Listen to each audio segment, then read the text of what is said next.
தனது குழந்தை பருவத்திலிருந்தே உத்தவர் கிருஷ்ணருடன் இருந்தார். அவருக்கு தேர் ஓட்டி பல வழிகளில் சேவை செய்தார். அவர் ஸ்ரீ கிருஷ்ணரிடம் எந்த விருப்பத்தையும் வரத்தையும் அதுவரை கேட்டதில்லை. கிருஷ்ணர் தனது அவதாரத்தை முடிக்கும் தருவாயில் அவர் உத்தவரிடம், அன்புள்ள உத்தவா, என்னுடைய இந்த அவதாரத்தில் பலர் என்னிடம் வரங்களை கேட்டு பெற்றுள்ளனர். ஆனால் நீ என்னிடம் எதையும் கேட்கவில்லை. இப்போது ஏன் எதையாவது கேட்கக்கூடாது? எதையாவது கேளுங்கள். உங்களுக்கும் ஏதாவது நல்லது செய்த திருப்தியுடன் இந்த அவதாரத்தை முடிக்கிறேன் என்றார். அதற்கு உத்தவர், கிருஷ்ணா, உன்னிடமிருந்து எனக்கு 3 கேள்விகள் கேட்க வேண்டும். அதையே எனக்கு வரமாக வழங்குங்கள் என்றார். இதை முன்கூட்டியே அறிந்த கிருஷ்ணர் உத்தவரின் மனக்கவலையை நீக்க எண்ணினார். உத்தவர, கிருஷ்ணா, உண்மையான நண்பன் என்பவன் யார் என்று கேட்டார்.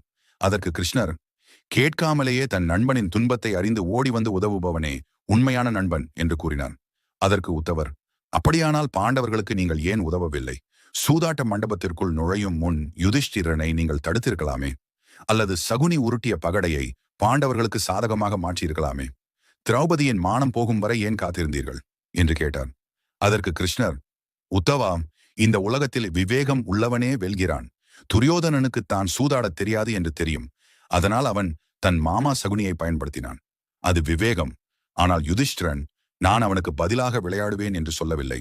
மாறாக நான் விளையாடுவது கிருஷ்ணருக்கு தெரியக்கூடாது என்று பிரார்த்தனை செய்தார் என்று கூறினார். மீண்டும் உத்தவரம், அப்படியென்றால் நீங்கள் அழைக்கப்படும் போது மட்டுமே வருவீர்களா என்று கேட்டார். அதற்கு கிருஷ்ணர், உத்தவா, நான் ஒவ்வொருவர் வாழ்விலும் வெறும் சாட்சி மட்டுமே. நான் Download ShareChat.